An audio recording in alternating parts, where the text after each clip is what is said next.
2014లో ఏపీని రెండు ముక్కలుగా విభజించినప్పుడు అప్పటి వరకు రెండు ప్రాంతాలుగా రాజధానిగా ఉన్న హైదరాబాద్తో బంధాన్ని తెంచుకునే క్రమంలో ఎవరూ ఇబ్బంది పడకుండా కేంద్రం 10 ఏళ్ల ఉమ్మడి రాజధాని ప్రతిపాదన చేసింది.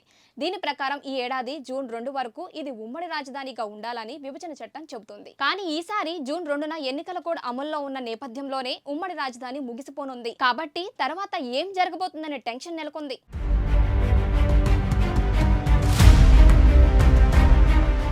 జూన్ 2న ఉమ్మడి రాజధానిగా హైదరాబాద్ ముసిగిపోయి కేవలం తెలంగాణకు మాత్రమే రాజధానిగా పరిమితం కాబోతోంది. దీంతో ఇక హైదరాబాద్ కేవలం తెలంగాణ రాజధానిగా మాత్రమే మిగలనుంది. దీనిపై ఎలాంటి అభ్యంతరాలు లేకపోయినా ఆ తరువాత ఏం జరగబోతుందనే అంశంపై చర్చ జరుగుతోంది. దీనికి కారణం తెలంగాణపై పట్టు కోసం కేంద్రం చేస్తున్న ప్రయత్నాలే. దీంతో జూన్ 2 తర్వాత జరగబోయే పరిణామాలపై తెలుగు రాష్ట్రాల్లో చర్చలు జరుగుతున్నాయి.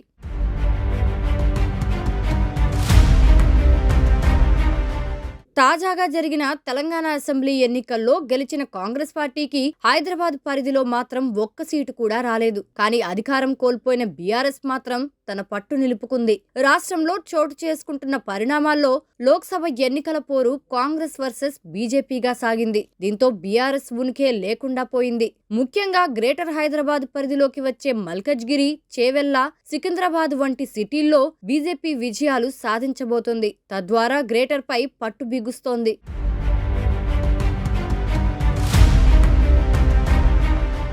లోక్సభ ఎన్నికల ఫలితాల్లో హైదరాబాద్లో సత్తా చాటుకుంటే ఆ తరువాత ఆ ఊపు కొనసాగించేందుకు వీలుగా విశ్వనగరాన్ని కేంద్రపాలిత ప్రాంతంగా చేయాలనే ఆలోచనలో బీజేపీ ఉన్నట్లు తెలుస్తోంది. ఇది గమనించిన బీఆర్ఎస్ ముందే విమర్శలు మొదలుపెట్టేసింది. హైదరాబాద్ కేంద్రపాలిత ప్రాంతమైతే తమకు నష్టమని కాంగ్రెస్ భావిస్తోంది. కాబట్టి బీజేపీ ప్లాన్స్ కు మోకాలడ్డుతోంది. ఈ నేపథ్యంలో జూన్ 2 తర్వాత జరగబోయే పరిణామాలు హైదరాబాద్ ను ఏ మలుపు తిప్పుతాయన్న చర్చ సాగుతోంది. లోక్సభ ఎన్నికల ఫలితాల ఆధారంగా బీజేపీ దీనిపై కీలక నిర్ణయం తీసుకునే అవకాశాలున్నాయి.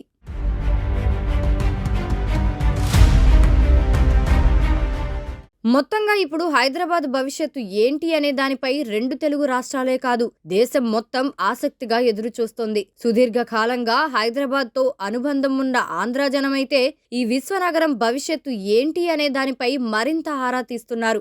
ఎందుకంటే తమ సొంత ఊళ్ళల్లో పొలాలు అమ్మి హైదరాబాద్ లో స్థలాలు కొనుక్కోవడం, ఆపై పిల్లల చదువులు, తమ ఉద్యోగాలు, ఇలా మన పల్లెల నుండి అమెరికా వెళ్లి అక్కడే సెటిల్ అయిన తెలుగువారి మాదిరిగా ఇప్పుడు హైదరాబాద్ లో సెటిల్ అయిన ఆంధ్రులు సైతం ఒకంత ఆందోళనగానే ఏం జరగబోతుంది అని ఎదురు చూస్తున్నారట. సో మరి నెక్స్ట్ ఏంటి? ఈ ఎపిసోడ్ ఎలాంటి మలుపులు తిరగబోతుంది అనేది వేచి చూడాలి.